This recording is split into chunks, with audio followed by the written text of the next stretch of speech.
Hi everybody, in this episode of Chop Builders we're going to be going through an open string diminished arpeggio passage. So as always I'll play the full example and then we'll break it down bit by bit. So here it is.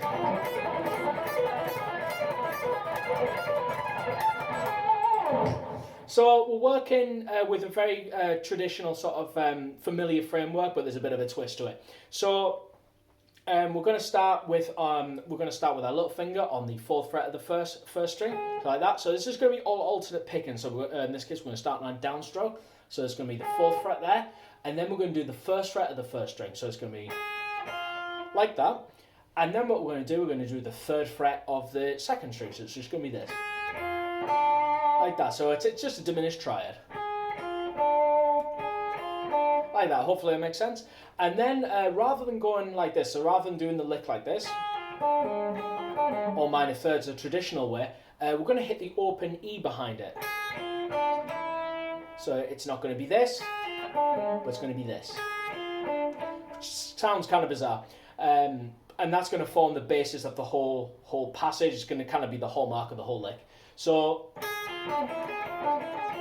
once we're finished there, we're just going to move up 3 frets. So we're just going to go in that diminished fashion. So we're going to do a 7 of the 1st string, and then we're going to do 4 of the 1st string, and then we're going to do 6 of the 2nd string, like that, and then we're going to hit that high E behind it. Ooh. So both together. And then what we're going to do, we're going to go back to the first one. So in context, like that. So that's those 3 patterns together so far. So I'll play that again. So hopefully that makes sense. Kind of sounds really sort of bizarre, if not a little disgusting when you practice it slow. But once you start playing it fast, you just sort of don't notice a difference at those speeds. So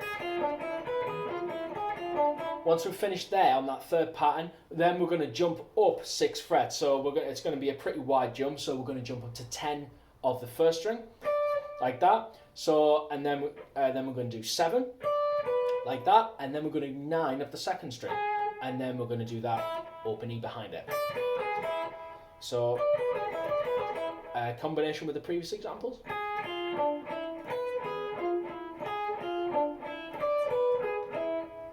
Do that once more.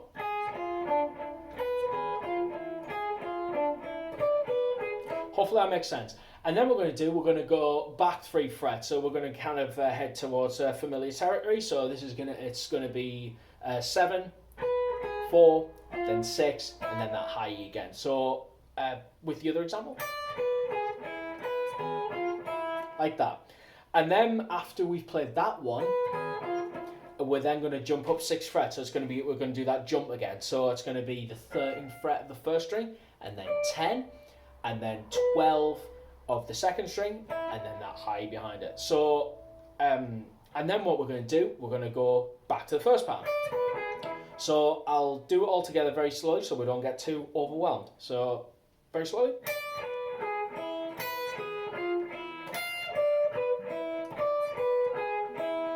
I'll do that once more.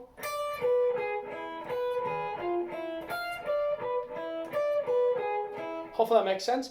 And then once we've finished here, we're going to do that jump again. So it's going to be the 16th fret of the 1st string, 16, 13, 15, and then of course that high E behind it, like that. And then we're going to go back again. So I'll keep on going back to it just so we don't get overwhelmed, because there's kind of a lot of jumping and a lot of wide intervals and stuff.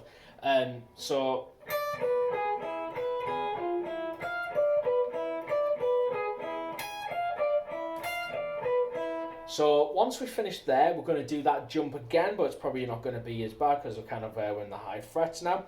And then we're going to go, so we're going to go 19, and then 16, 18, and then that high E, and then, so like that. Like that. So that's pretty much the end of it. So what I'll do is I'll play the whole thing from the beginning very slowly, so you can kind of have time to sort of digest it, and then we'll kind of talk about different ways you can end it, and of course different ways you can pick it.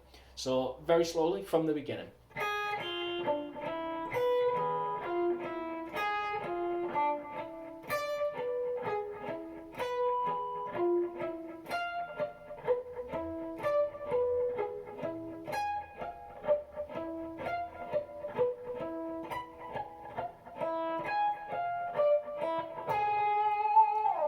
So that's basically the whole lick. So that last pattern there kind of ends on the 13th fret of the third string. So that ends on that nice major third if we're kind of over that chord. So there's a few different ways you can end it. So rather than go, you can kind of end it like this if you want. If you want that kind of more harmonic minor sound, that Phrygian dominant thing. Like that, you know. Like that. So there's a couple of different ways you can phrase that ending and stuff and kind of make it a bit more, you know, interesting for yourself. And the different way of picking the whole passage is obviously we're doing it all alternate picking, but to kind of make it easy for yourself, and it does have a different sound, you can pull off. So rather than hardcore picking it all, you can start off with a pull off. So you can start on downstroke and then pull off like that. It does have a different sound. It's not quite as difficult as trying to pick it all, but it's there if you want it.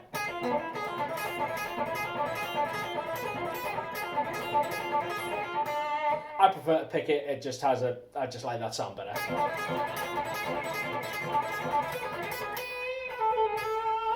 But it's up to you.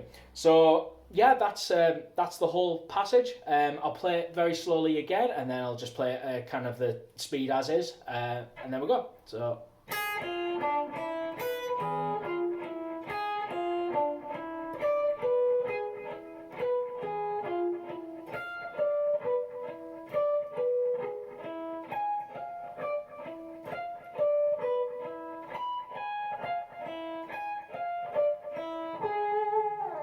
There we go, so here it is, full speed.